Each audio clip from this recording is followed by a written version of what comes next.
स्पीत में बारिश। गद्यांश 4। गद्यांश 4 इस प्रकार है, ये पावस यहाँ नहीं पहुँचता। कालिदास की वर्षा की शोभा विंध्याचल में है। स्पीत में पावस बने वर्षा ऋतु नहीं पहुँचती है और ये पहुँचती है मैदानी इलाके विंध्याचल में। हिमाचल की इन मध्य की घाटियों में नहीं है। मैं नहीं जानता कि इसका लालित्य लाहुल स्पीति के नर नारी समझ भी पाएंगे। वर्षा ऋतु की सुंदरता, वर्षा ऋतु के बारे में लेखक कहते हैं, मुझे नहीं मालूम कि स्पीति के स्त्री पुरुष भी समझ पाएंगे कि वर्षा ऋतु में क्या होता है। वर्षा उनके संवेदन का अंग नहीं है। वह ये नहीं जानते हैं कि बरसात में नदियाँ बहती हैं, बादल बरसते हैं, मस्त हाथी चिंघाड़ते हैं, हर जंगल हरे भरे हो जाते हैं। अपने प्यारों से बिछड़ी हुई स्त्रियां रोती कलपती हैं, क्योंकि वर्षा ऋतु को मिलन की ऋतु माना जाता है और कहा जाता है कि जो प्रेमी अपने प्रेमिका से दूर होते हैं वो वर्षा ऋतु में अपने घर, अपने परिवार के साथ आकर मिलते हैं।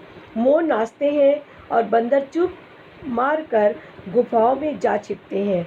अगर कालिदास यहाँ आकर कहे कि अपने बहुत से सुंदर गुणों से सुहानी लगने वाली स्त्रियों का जी खिलखिलाने वाली, पेड़ों की टहनियों और बेलों की सच्ची सखी और तथा सभी जीवों का प्राण बनी हुई वर्षा ऋतु आपके मन की सब साधे पूरी करे, तो शायद स्पीत के नर नारी यही पूछेंगे कि ये देवता कौन है, क्योंकि उनको पता ही नहीं वर्षा ऋतु इतनी मनमोहक, इतनी आकर्षक होती है।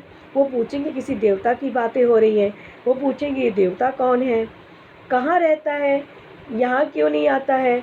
स्पीत में कभी कभी बारिश होती है। वर्षा ऋतु यहाँ मन की साध पूरी नहीं करती, मन की इच्छाओं को पूरा नहीं करती है। धरती सूखी, ठंडी और बंध्या रहती है, बंजर धरती रहती है। यहाँ पर किसी प्रकार की कोई फसल, जो अन्य फसलें नहीं उगती हैं। प्रश्न नंबर 1 गद्यांश पर आधारित, स्पीत में पावस क्यों नहीं आता? इसका उत्तर इस प्रकार लिखेंगे।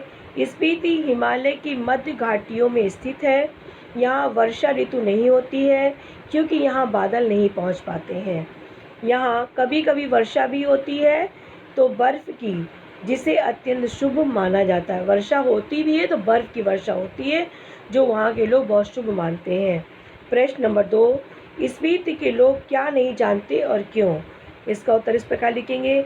स्पीति के लोग ये नहीं जानते कि बरसात में नदियाँ बहती हैं, बादल बरसते हैं, मस्त हाथी चिंघाड़ते हैं, जंगल हरे भरे हो जाते हैं, वियोगिनी स्त्रियाँ तड़पती हैं, मोर नाचते हैं, बंदर गुफाओं में जा छिपते हैं।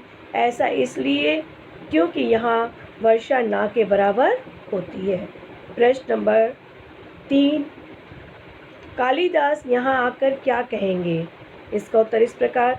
कालिदास यहाँ आकर ये कहेंगे कि अपने बहुत से सुंदर गुणों से सुहानी लगने वाली, स्त्रियों का जी खिलखिलाने वाली, पेड़ों की टहनियों तथा बेलों की सच्ची सखी तथा सभी जीवों का प्राण बनी हुई वर्षा ऋतु आपके मन की सभी साधे पूरी करे। कालिदास यहाँ आकर ऐसा कहेंगे, लेखक का ये मानना है। प्रश्न नंबर 4 वर्षा के अभाव में स्पीति की दशा कैसी हो गई है? इसका उत्तर इस प्रकार लिखेंगे। वर्षा के अभाव में स्पीत की धरती सूखी, ठंडी और बंजर बनी रहती है। इसके अलावा यहाँ वर्षा लोगों को मन की इच्छा पूरी नहीं कर पाती है।